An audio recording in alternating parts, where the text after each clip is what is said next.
అయితే మనం ఒక పని చేద్దాం, స్వామీజీ దగ్గరికి వెళ్దాం, ఆయన చేత ముహూర్తం పెట్టిద్దాం. అందరూ స్వామీజీ దగ్గరికి వెళ్ళినట్టున్నారు.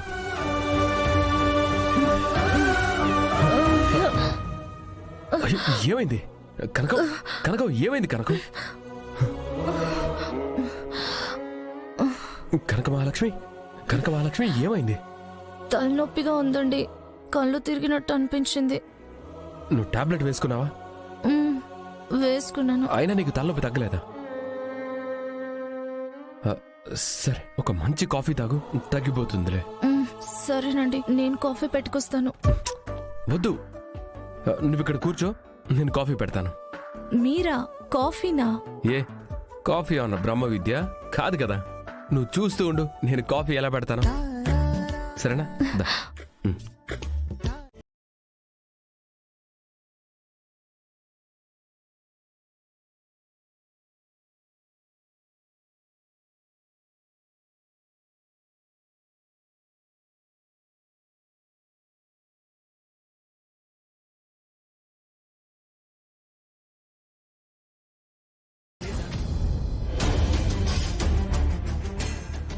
యమునమ్మ గారు, వసుదమ్మ గారు ఎవరూ కనబడట్లేదేంటి? అందరూ నాకు శాస్త్రకి పెళ్లి ముహూర్తం పెట్టడానికి స్వామీజీ దగ్గరికి వెళ్లారు.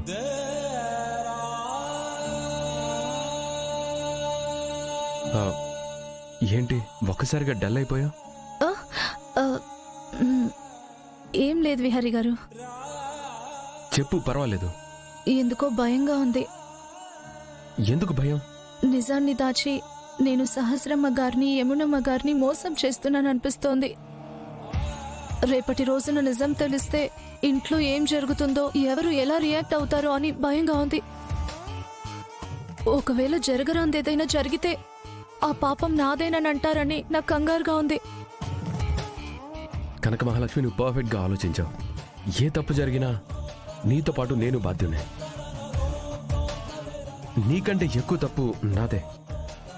నా వల్లనే ఇన్ని సమస్యలు క్రియేట్ అయ్యాయి. వాటిని సాల్వ్ చేయాల్సిన బాధ్యత నా మీదే ఉంది. ఎలా ఈ సమస్యల్ని పరిష్కరిస్తారు విహారీ గారు?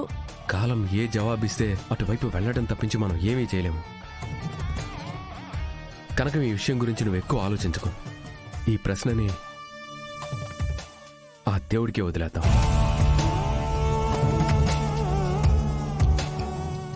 ఆయన ఇక్కడ ఎలా రాస్తే అలాగే జరుగుతుంది.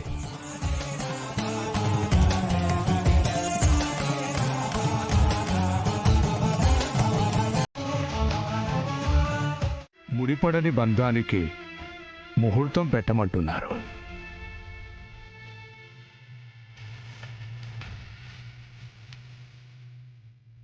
కలవని జీవితాల కోసం ప్రయాసపడుతున్నారు.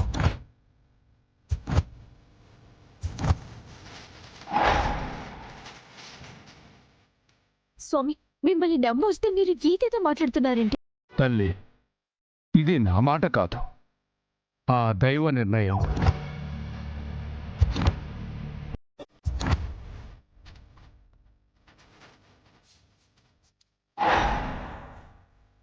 ఆ నిర్ణయాన్ని ఎవ్వరూ మార్చలేరు.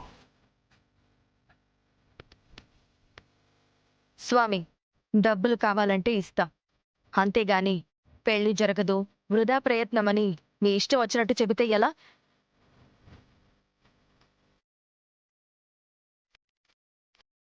చూడమ్మా, మనిషి సంకల్పిస్తే దేవుడు శాసిస్తాడు. మేము ఆ సందేశాన్ని మీకు అందిస్తాం, అంతేనమ్మా.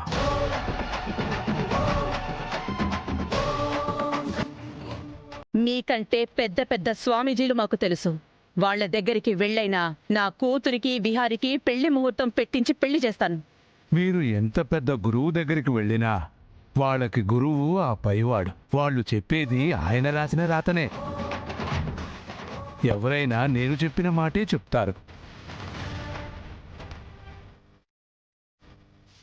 స్వామి చెప్తుంది నిజమే కదా. విహారికి లక్ష్మితో పెళ్ళైపోయిన తర్వాత మళ్ళీ సహస్రతో పెళ్లి జరగదు, జరగకూడదనే చెప్తున్నారు.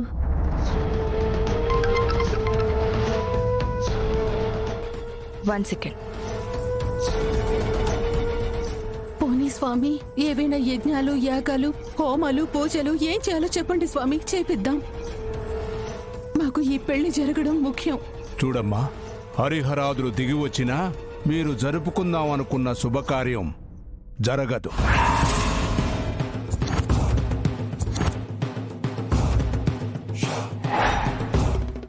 కాలయాపన చేయకుండా వేరే మార్గం చూసుకోండి.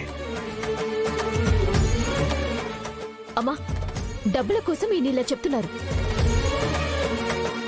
సహస్ర, అలా అనకూడదమ్మా. మీకు తెలియదు పిన్ని, ఇలాంటి వాళ్ళు మన నమ్మకాలని వాడుకొని ఎలా క్యాష్ చేసుకుంటారో మాకు తెలుసు. అవును, ఇతని కంటే ఘనాపాటి దగ్గరికి వెళ్ళి నా కూతురికి విహారికి పెళ్లి ముహూర్తం పెట్టిద్దాం. పదండి.